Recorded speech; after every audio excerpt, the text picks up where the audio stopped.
আসসালামু আলাইকুম ওরহমতুল্লাহ। এনটিআরসি প্রতিষ্ঠান প্রধান নিয়োগের ভাইবা প্রস্তুতিতে সবাইকে স্বাগতম জানাচ্ছি। আমরা একটি নতুন সিরিজ তৈরি করতে যাচ্ছি, যেখানে প্রতি পর্বে দুইটি করে নমুনা ভাইবার প্রশ্ন নিয়ে আলোচনা করা হবে। প্রত্যেকটি পর্বে নতুন নতুন সব গুরুত্বপূর্ণ প্রশ্ন এবং উত্তর দিয়ে সাজানো হয়েছে। আশা করি আমাদের সবগুলো ভিডিও দেখলে প্রশ্ন তো কমন পাবেনই, এবং ভাইবা সংক্রান্ত সকল ভয়ভীতি কেটে যাবে ইনশাল্লাহ। তাই পরীক্ষা পর্যন্ত নিয়মিত আমাদের এই চ্যানেলের ভিডিওগুলো দেখতে থাকুন। এখনো যারা চ্যানেলটি সাবস্ক্রাইব করেননি তারা দ্রুত চ্যানেলটি সাবস্ক্রাইব করে আমাদের সাথে থাকুন। এই সিরিজের সবগুলো ভিডিও দেখতে চাইলে এই চ্যানেলে প্রতিষ্ঠান প্রধান ও সহকারী প্রধান নিয়োগ প্রস্তুতি নামক প্লেলিস্টটি ভিজিট করুন। এই সিরিজের সবগুলো পর্বের লিংক এই ভিডিও ডেসক্রিপশনে দেওয়া থাকবে, চাইলে এখান থেকেও দেখে নিতে পারেন। চলুন কথা না বাড়িয়ে শুরু করে ফেলি। এখানে এনটিআরসি প্রতিষ্ঠান নমুনা ভাইবা এক। এখানে আপনারা দেখতে পাচ্ছেন ভাইবা বোর্ডে যাওয়ার সময় অ্যাজ ইউজুয়াল যেসব প্রশ্নগুলো থাকে, যে পারমিশন নিয়ে ভিতরে ঢুকতে হবে, সালাম দিতে হবে, যখন বসতে বলবে তখন বসতে হবে, ধন্যবাদ জানাতে হবে। আমরা সরাসরি প্রশ্নে চলে যাই।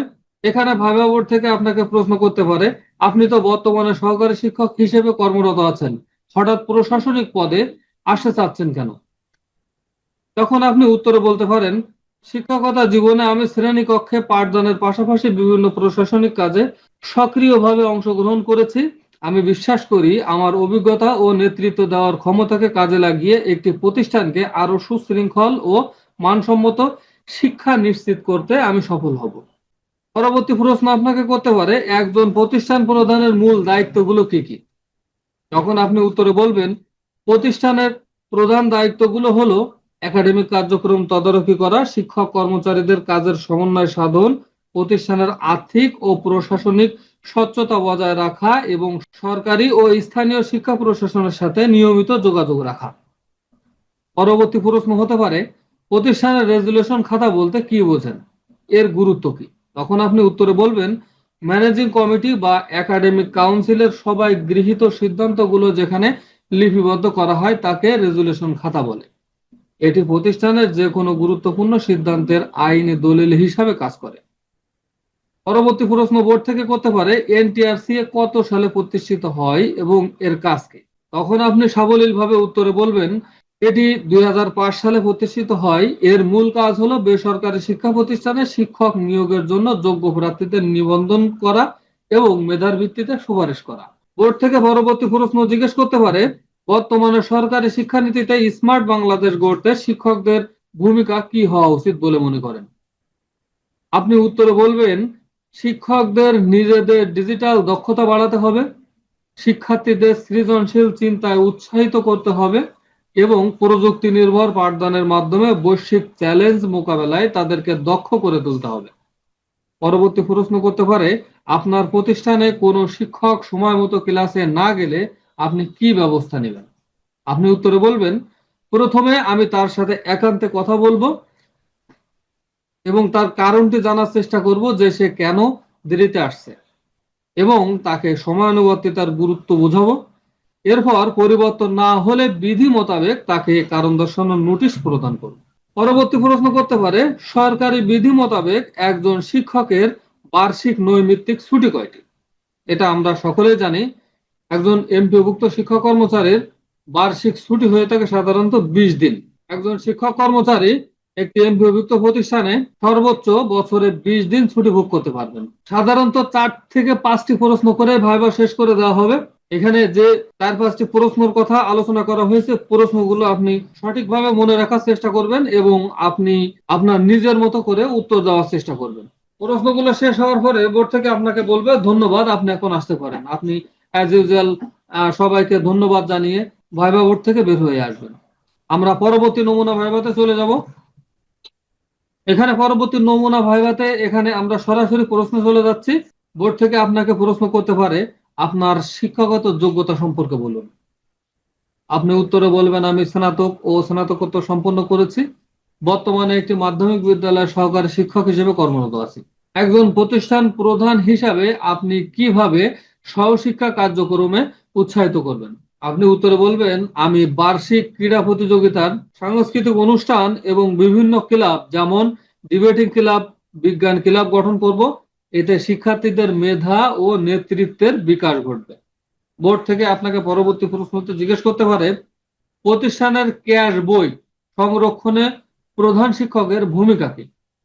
এখানে আপনি উত্তরে বলবেন, ক্যাশ বই প্রতিদিনের আয় ব্যয় লিপিবদ্ধ করার প্রধান দলিল।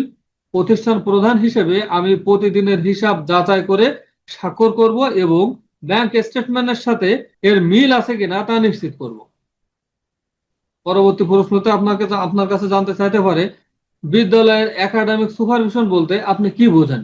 তখন আপনি উত্তরে বলবেন, এটি হলো নিয়মিত ক্লাসরুম পর্যবেক্ষণ করা, শিক্ষকদের পাঠদান পদ্ধতি দেখা এবং প্রয়োজনে তাদের গঠনমূলক পরামর্শ দিয়ে শিক্ষার গুণগত মান উন্নয়ন করা। আমি আবারও বলছি, এটি হলো নিয়মিত ক্লাসরুম পর্যবেক্ষণ করা, শিক্ষকদের পাঠদান পদ্ধতি দেখা এবং প্রয়োজনে তাদের গঠনমূলক পরামর্শ দিয়ে শিক্ষার গুণগত মান উন্নয়ন করা।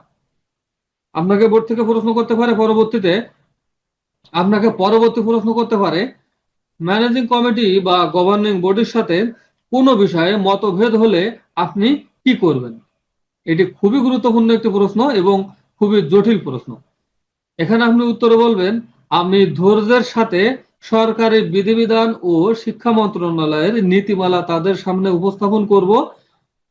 প্রতিষ্ঠানের স্বার্থকে সবার উপরে রেখে আলোচনার মাধ্যমে সুস্থ সমাধান করার চেষ্টা করব। আমি আবারও বলছি, আমি ধৈর্যের সাথে সরকারি বিধিবিধান ও শিক্ষা মন্ত্রণালয়ের নীতিমালা তাদের সামনে উপস্থাপন করব। প্রতিষ্ঠানের স্বার্থকে সবার উপরে রেখে আলোচনার মাধ্যমে সুস্থ সমাধান করার চেষ্টা করব।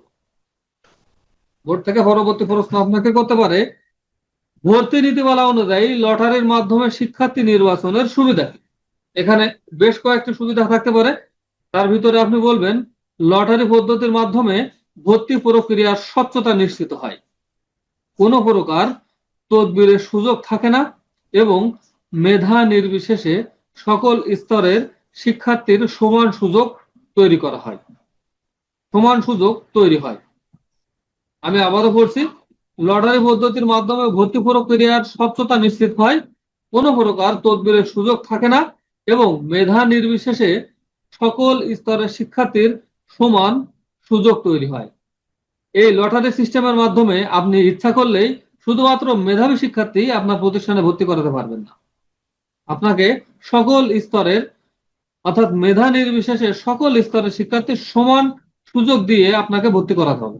বোর্ড থেকে পরবর্তী প্রশ্ন আপনাকে করতে পারে, কোন দুর্যোগ বা মহামারীর সময় পাঠদান কার্যক্রম সচল রাখতে আপনার পরিকল্পনা কি হবে? আপনি তখন উত্তরে বলবেন, আমি অনলাইন প্ল্যাটফর্ম যেমন জুম, গুগল মিট বা ফেসবুক লাইভ ব্যবহার করে দূরশিক্ষণ কার্যক্রম চালু করব এবং ডিজিটাল কন্টেন্টের মাধ্যমে শিক্ষার্থীদের পড়াশোনার সাথে যুক্ত রাখব।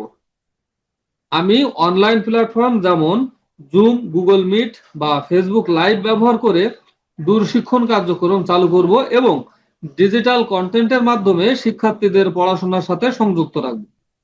বোর্ড থেকে পরবর্তী প্রশ্ন আপনাকে বলতে পারে, স্কাউটিং বা গার্লস গাইডের গুরুত্ব কি? উত্তর আপনি বলবেন, এটি শিক্ষার্থীদের মধ্যে সেবাধর্মী মনোভাব এবং দেশপ্রেম জাগ্রত করে।